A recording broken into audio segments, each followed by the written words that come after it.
dream I could buy my way to heaven. Oh, sorry. I am going to get serious for you. I'm just happy. It's a good day.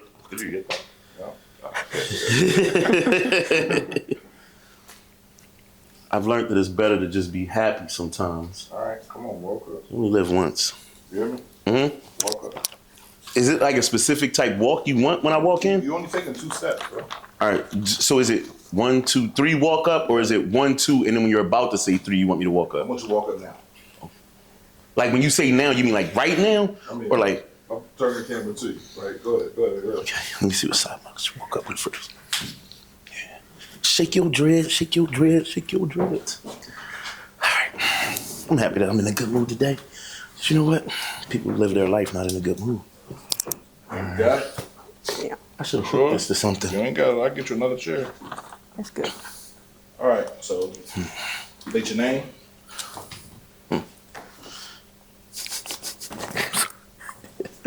What's going on, y'all? My name is Kenneth Hunt. Everybody calls me the Art Monster.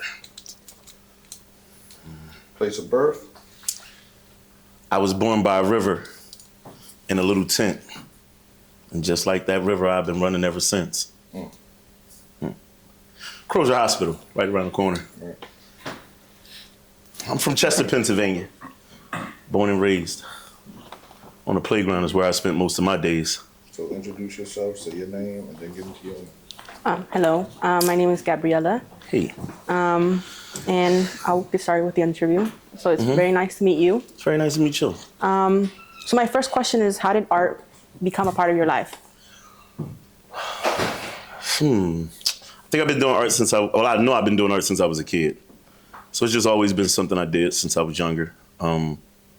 As I got older, I started taking it more serious when my phone kept ringing. All right, so we're gonna cut this off. Excuse me, y'all. Boom, and I'm gonna put it on Don't Disturb for a second. All right, so I'll start back from the top for you. Oh. Where we going at? How did art get into my life? I started art, I think I was about, well, I just know I've been doing it as long as I can remember. But once I got about like 13, 14, I started taking it even more serious. And then I got into like, I met this guy named Michael Gray. I had known him for a while. He was one of my dad's best friends. But when he got a chance to see the art that I was doing, he was like, you know, like, you're pretty good. You should come be in one of my shows. Took my art, put it in one of his shows, and I sold out. So then it was like on and going ever since then. And do you remember what that art piece was? The one that he saw? Yeah.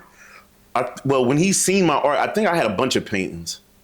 Like, I know that I think he like seen something I had doodled when I was at work. And then he was like, I want to see what you got. And then I just went home and got like I was painting on all types of weird stuff. I would paint on anything I could find, like the back of dressers, just little wood pieces, cardboard, anything back then. And then I just brought them all. I stacked them all up. It was like the weirdest stack of stuff. I brought it to him and he was like, oh yeah, you're good and you're going to be in my show. And I was probably like 16, 14. I was like 15, 16 then. And ever since then, I went to a show. I did a good job. I sold out. And I remember coming home telling my dad I had sold out of paintings. He was like, oh, maybe you should do more. And I just kept going. And was art like something you just did for fun, or did you connect to it even from a young age? Art for me has always been like my secret journal, kind of, sort of. So like when I'm going through stuff that I feel like I can't talk to people about, or I want to send a message to somebody, but I don't want it to be like blatant in their face, I do it through my art a lot of times.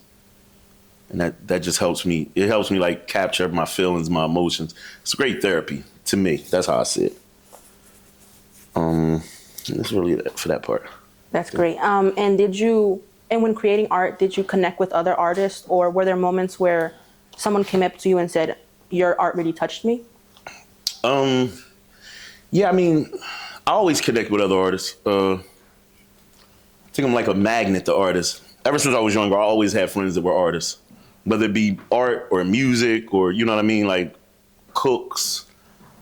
It's weird because like if you ever met an artist before or a person that's into any type of like, when I say artist, I mean like if you ever met somebody that makes music, they usually got other friends that make music or do art. It's like a weird circle of people. And it's like something that you get into. Like if you do poetry, you usually start meeting other people that are in, because art is really life. So it's kind of easy to find your group of artists, for instance. See, I think what you do is a form of art. And then what happens is the magnetic field of you starts pulling in other people in your field of art. But then you get to go places like, I don't know, you might be out somewhere at school and then you meet somebody that's a cook. And you're like, well, wow, that's kind of like similar to what I do. It's just a different form of it.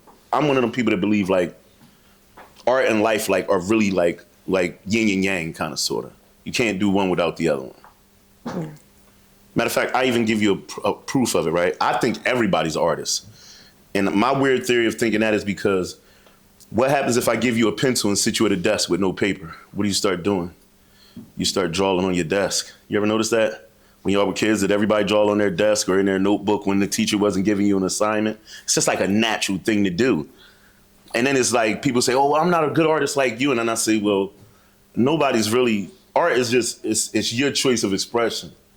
Look at the stuff Basquiat is selling for hundreds of millions of dollars. Probably a 10-year-old can do it. I know a 10-year-old can do it, but he believed in his stuff. So it just, if you want to believe in what you do, then that's just it.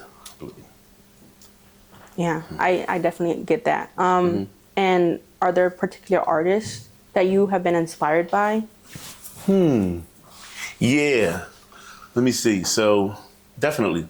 Well, I'm inspired by all artists, first off. Like every artist I see, when I see them, I'm inspired by kids the most. Because kids don't have like how can I say it? Kids don't have a filter on what they think. And that may sound, how can I put it in the terms that you can understand it? If you ever meet, any of you guys got little brothers or sisters or little cousins or something, a 5-year-old kid, when they go to draw, right, they still believe in Superman. The older you get, you start getting boundaries on your life and reality boundaries. And these reality boundaries stop you from being this extraordinary artist because you're like, I can't draw Superman coming out of Jesus Christ's eye. It isn't true. But a kid really believes it. A kid is like, nah, listen, in my backyard, there's Bigfoot and there's a unicorn in the woods. And if I go too far, it is in the sewer. You know what I mean? So it's like, I always like kids' art because they push the boundaries past somewhere that we don't, you know? But artists that inspired me when I was younger, Andrew Turner really inspired me. He was a local artist, but he was really, really, he was a popular artist. I had a teacher, Mr. Benson, and he was a local artist. He was amazing. I used to do art with him, and he's a phenomenal artist. Another artist was Mr. Damebridge, when I was younger, my father had a store in the alleyway. There was a house, and there was this king. He was from Africa. His name was Bill Damebridge. I'm like, I get to meet him, and he's like, come in my house, and he had this real big house in the middle of the ghetto, and I'm like, okay, come on. And he's like, I do art, and he's like, I like your art. So I go in his house, and as soon as I walk in his house, his whole house, it was like a mini mansion. But when you walked in it, he painted on the walls everywhere.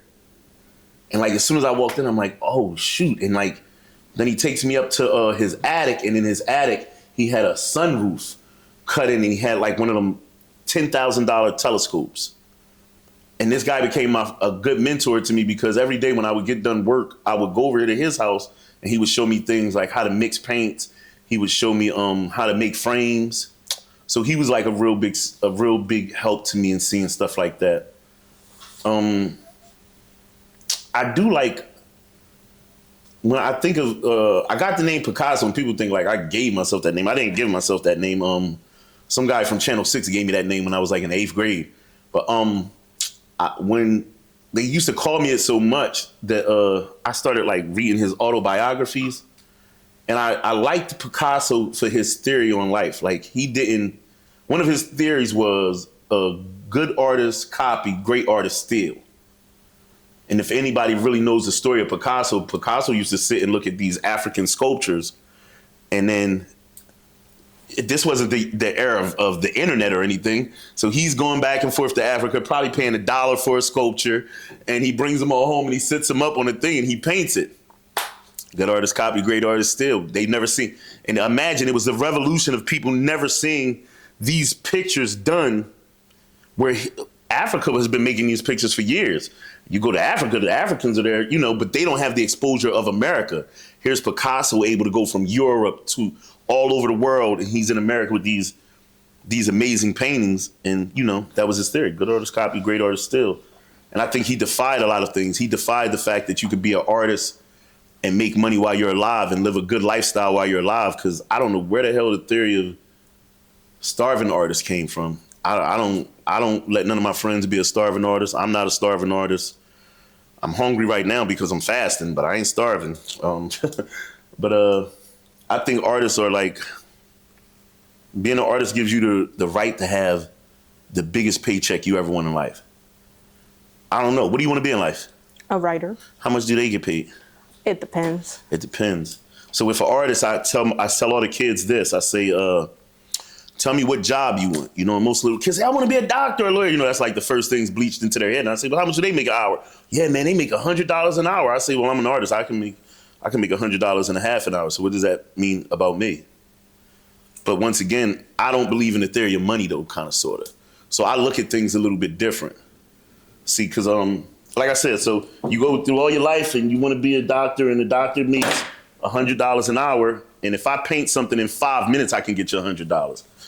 But at the end of the day, it's kind of weird because these people value this as life. You know what I mean? It's like if I was to give it to you, you'll say, thank you so much.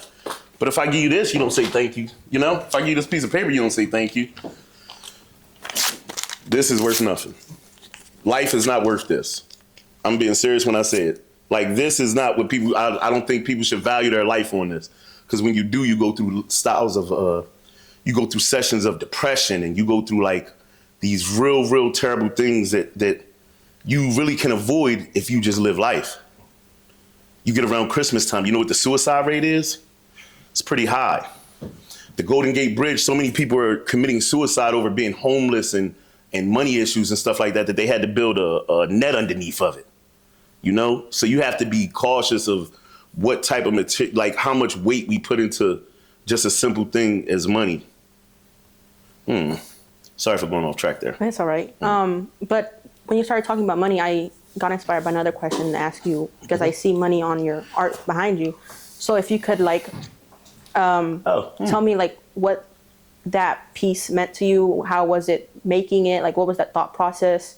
So a lot of times I like to make pieces with like sayings and stuff on it, because it's what I was thinking about in my head at the moment. Maybe I get a phone call from Pierre in the morning time, and he's telling me, Kenny, you got to stay strong. You got to do this and you got to do that. And I just find a canvas and I write on there, hey, yeah, don't lose your soul, something like that. I don't know. I look at stuff like that's going on with the current topics on the news about, so many different trafficking rings for kidnapped people and things like that. And I say to myself, so how do you get involved in something that weird? People are born, right? You're born, you live your life as a kid, you get a little bit older. At what point in time do you want to do something as weird as that, Like, hey, I want to go get an island and let's just traffic some people there. I want to get a mansion and let's traffic some people there. So I usually, to take you back to the painting, so usually when I see stuff or things like that, I just start writing. Like on that painting, I wrote, social media to me is the new religion. Because everybody believes everything that goes through their phone. They don't even question it. As soon as it comes to their phone, if more than one website, if more than one post tells you the same thing, you just automatically believe it. They say, hey, don't eat lettuce today. They say, why shouldn't we eat lettuce? Because it's COVID on the lettuce. And you be like, you start calling your friends and shit. Mom, if you at the market, don't get no lettuce. It got COVID on it. It's like the craziest shit ever, Remember when the vaccinations were going on? They told everybody, hey, man, you can't come to work if you don't get vaccinated. They said, you're going to kill the rest of America if you don't get vaccinated. And then guess what happened? Now you got the same guy that said that saying, oh, man, vaccinations are killing people. They're having heart attacks. People are dropping dead everywhere. And he did it all through a phone. They did all these messages through a phone. Because I'd be damned if I watch Channel 6 News, and half the people I know don't watch Channel 6 News. So I kind of use this once again. This is like my theory of trying to break people's psychological chain. Because if not, then they've programmed people to and sometimes I'm a victim of it. I do it myself. I wake up at 5 a.m. and I roll over And before I go brush my teeth, I like roll over, look at my phone, and I'll be like, ooh, ooh, ooh, ooh. It's like some weird shit. I don't know. Even you do it so much that if I do this to you, right, you already know what I'm doing. Ain't that weird?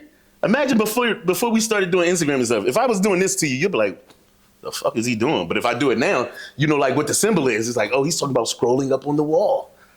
So I don't know.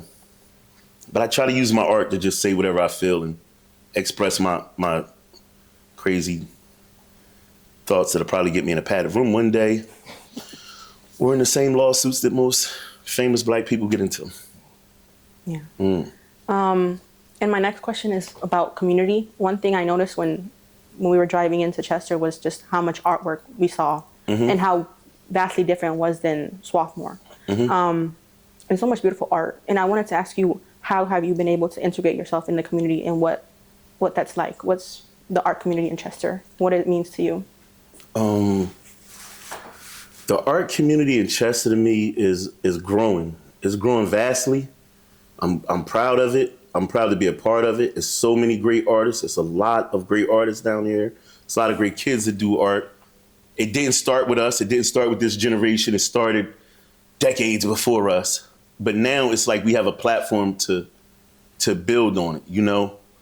And I think each generation, it's always like one guy that comes through and he like kind of busts down some walls and fights against the system to get stuff through. For me, during my generation, I think Devin Walls was a guy that I seen bust down the doors, and he was like, I call him Super Dev. Everybody else calls him Super Dev for different reasons. I call him Super Dev because I seen him stand in front of everybody and take a lot of the shots. And while he was taking all the slack, at nighttime, I'm out like Batman, spray painting walls and stuff. And they're like coming back and complaining to him, like, you artist guys are crazy. And I'm like, way to take that bullet for me, Dev. But he's gonna kill me when he sees it. But yes, I think I went to Miami before. I went to Wynwood, and it was this area where it's like right in Little Haiti, and Wynwood is an art district. If you ever go to Miami, most people avoid it. I don't know why. It's this big, beautiful art district where they took abandoned houses and stuff, and they use art to build back up the community. Now you can't even go, you can barely get down the streets anymore because $1 million people have, like, millionaires came and renovated the area because the art, it seems like art can take abandoned stuff and then make it look good. When I was in Cuba, art was so cool, right? So people don't know it was a civil war in Cuba before. And the Civil War had like blew up a lot of houses and messed up, you know, like just tore down a lot of stuff at one point in time. So what the artists do down there is, even if it's like an abandoned house, you know how like here maybe in Philadelphia or Chester, if it's abandoned, they just put boards on it. In Cuba, they paint it. So it's like, it'll be an abandoned house, they'll board it up and then they'll paint it like this bright, beautiful color and it doesn't look abandoned. It doesn't look like a cruddy house in your neighborhood anymore. It's kind of uplifting. So, you know, when you see the art and stuff over here, a couple years ago, I went to Dev with an idea. I said, hey, these shutters are rusty and old. Let's paint them black. We painted them black. And then I'm like, hey, Dev, we got any extra paint? He's like, yeah. I'm like, let's start painting pictures on the shutters. If they're not going to open their shutters, let's paint pictures. And it'll be like our personal art gallery outside. Usually I say stuff to Dev and then he walks away. He puts his lip up like this all the time, dude. And then he'll leave, and then he'll come back with whatever I asked for, and it's usually paint. And then we go out and do some murals. And that's, you know, the theory of it is, once again, it's just taking something that's already here and trying to bring it up at the level that I can do it at. I'm not rich, so I can't go buy a bunch of properties and fix a bunch of things that way. I'm not really good at renovating and all that type stuff, but I'm good at art. So I just take the gift that I got, and then I go try to apply it to the community the best way I can. Yeah, I would say you're rich in that way, in human spirit, and because you just said money doesn't mean anything. I don't think the weight of money means anything. I don't think the value of it does. I won't let it control my life. You know, I won't let materialistic things like where I live look at how monks live. You ever seen a Tibetan monk or like a monk from Shanghai? They like go off in the mountains and they practice like self-awareness and being better at what they do. You ever seen they live by like a code, and it's like they find peace. I've been in these other countries, and like I said, I've been to Cuba before, and a lot of people weren't rich there, right? But they lived the most beautifulest life. They lived to be 110 years old. Every day they wake up, they go outside, they exercise. Had nothing to do with money. I was just in Ghana, and in Ghana, one city I was in didn't even have cash currency. Like they had currency for the whole Ghana, but they didn't use it in like Kumasi as much or Kawamo. What they did was they had these markets that we would go to, and people had money there. Don't get me wrong; they're rich over there. But in certain communities, they still did the exchange program, like the bartering thing. Like I come here with this bag of corn, and I trade you some corn for some lettuce and all this other type stuff. And guess what? They were living the best lives ever. Everybody was there, smiling, shaking hands, talking to people. Then you come here to America, billions and trillions of dollars. Everybody got the money just flooding everywhere. And it seems like it isn't, but it's billions and trillions of dollars. It's so many, you can't even name the number that they print out at the mint. But guess what? I can't even, if I didn't see y'all in here, you might have not even shook my hand earlier today. If we were walking down the street and I'd have said hello to you, you probably would have turned the other way or something like that if we didn't know each other. It's the weirdest thing ever because over here in this crazy thing we call America, it's like money controls your fucking attitude. It controls everybody's attitude. If they got a lot of it, they happy. If they don't got a lot of it, they sad. If they need something and they doing something, you know what I mean? They're like ready to kill somebody or go rob somebody else for the little pennies they got. And it's, so I try to break my mind free from those type of things. That's all. And I don't think richness has anything to do with that piece of paper. I think richness has to do with family. It has to do with giving and like the exchange of energies and things like that. That makes any sense. Yeah. I probably have overtalked my interview, haven't I? It's all right. I wanted to ask about like themes that you have gone over in your art. In our course, we talk a lot about the environment and Chester as well. And I wanted to ask if you have explored the theme of the environment in your artwork. I got a theme that probably nobody's gonna like, okay? So, all right, see this joint with the money cloud? Yes. All right, so like when I did this, my theme of this was Cavanta. And I feel like it's money and pollution. It's billions of dollars in pollution. That's why I put the money in the clouds. And I thought of Cavanta, but I also thought about other big companies like that cut down rainforests and things like that. And they say, oh, well, if you don't cut down trees, you can't make houses. Bullshit. There's hundreds of things you can make houses out of. We just here in America choose to build every house out of trees. I was just in Ghana. They were building houses out of cinder blocks.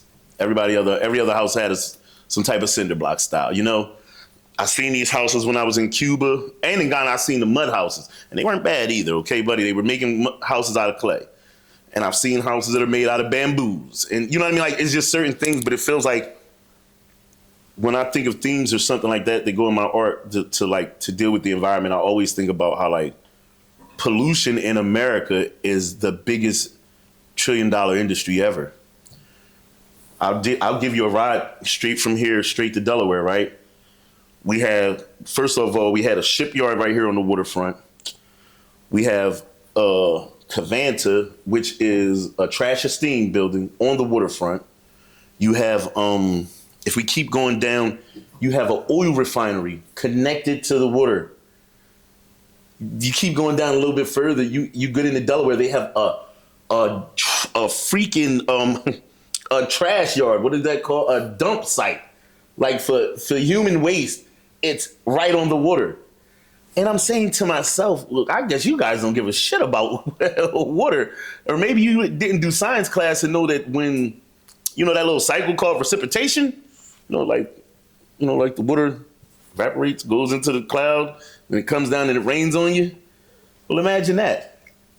And then they wonder, why do we get cancer so easy over here? Or how do you get, just all these different lung and heart diseases? I mean, it's common sense. If you add just that one element alone can kill half this community and keep hospitals in business. Just that right there. Just that one simple air thing right there. Would you let your kids go play in that? Like, just think of it as for a second. If you knew for a fact that it was cancerous products being rained down on your kids outside, would you let your kids out in the rain? Would you? Would you walk out in the rain? No, you wouldn't, right? I'm asking you, seriously. But any of y'all? Well, I need you to open up your eyes. That's what the fuck is happening right now. That's really what happens to you over all these years. Yeah, y'all in Swarthmore. Yeah, you're getting an effect from this too. That rain that you go outside and you're like, I really don't like running out in the rain. That is your natural human instinct that this rain ain't right. And it's very serious and it affects you. Next thing you know, you got rashes on your arm. You're wondering why you're always scratching or something. Something doesn't feel right. Even when you're going back and you're washing up with your regular water. Well, if this water is getting precipitated and it goes in through these different spots where we have the water that they use for us to drink, even with the fluoride and everything else they put into it, it's still like a super chemical that nobody really pays attention to. I always tell people, get out of you don't have to leave America. I think America's dope. But I think you should travel outside of America to see how other places live, to kind of see like, you can say to yourself, wow, this is kind of crazy over here. It's a great place to make money. I believe the system over here it's a gift and a curse. It has like great ups and benefits, but sometimes you need to go somewhere else to ground yourself and get back to reality. When I went to Africa, that grounded me. When it rains in Africa, people stand outside in the rain. It's like a different type of water. You be like, oh, it's like really nice out here. I don't know why. They even made a song about it. Didn't some guy make a song about the rain in Africa? I touched the rain down in Africa. It's just a serious thing. You be like, wow. I went to Switzerland, right? Water was so freaking good. So in Switzerland, I went in June. I went to Basel, Switzerland. Coolest thing ever you'll see. In the summertime, the mountains up here have snow on the top of them, and you'll be on the street and it's like 80 degrees. But they run these faucets from the ice water, from the ice on the things, and they run these natural springs everywhere in the town. So people just walk up and just drink out of these natural spring water things. And it's like the coolest thing ever. And I'm saying to myself, like, if my American thoughts is like, whoa, aren't we gonna get sick? Like, did they filter this water? Like, no, it's straight from the ice caps. And it was like the coolest thing ever. But once again, we got so many chemicals running through this stuff that we are dosed in fluoride and chlorine just to drink what we think is regular water. So that's why I touch on it in my art. Yeah. So I apologize because I always do this thing where I get like, it's okay. Yeah, kind of taking off a topic. That's why Pierre doesn't interview me. He's like, that guy's weird. My next question is just about challenges you faced as an artist. I know a lot of people would say like, oh, art, you can never make a career out of that. Or people scoff or like ridicule someone for pursuing certain careers. Mm-hmm. And how have you been able to overcome these challenges? You're still an artist in that journey. I think the biggest challenge that I've never been able to overcome, and I believe you can overcome anything you put your mind to, but the biggest challenge I've never overcame is, I don't even want to cry about this because I get a little emotional. I get paint on every freaking pair of clothes I got.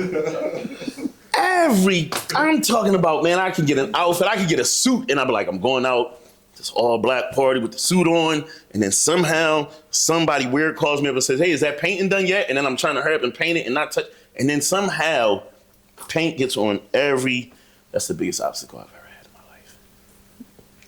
in my life. Other obstacles with art.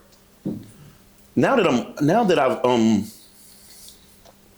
I don't know, I think I've reached this level in my life where as though I don't really get obstacles. It kind of opens up a lot of doors. The places I travel to, a lot of times people won't go there. You can tell me, don't go to O Block. They'll kill you. And I've been in Chicago before and they didn't kill me because I had paint on my clothes. I've been in the craziest parts of LA. I've been in Miami, I'm talking about with Haitians that are known for killing people. And usually they see paint on my clothes and they be like, oh, you do art? And I be like, yeah, I do art. And they be like, oh, okay. Can I see a page? And I show them my page. They don't rob me. It's like art is like this like ticket to like be everywhere. I was in Cali before and I was walking down and I'm usually pretty intelligent on what I'm supposed to do. And I went to an art show over there and I had on like this like red shirt and it had Art Monster on it. And I was in a Crip neighborhood, rolling 60s. And some bull, he whipped up in his car.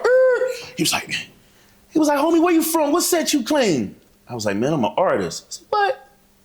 I said, it should say Art Monster. He was like,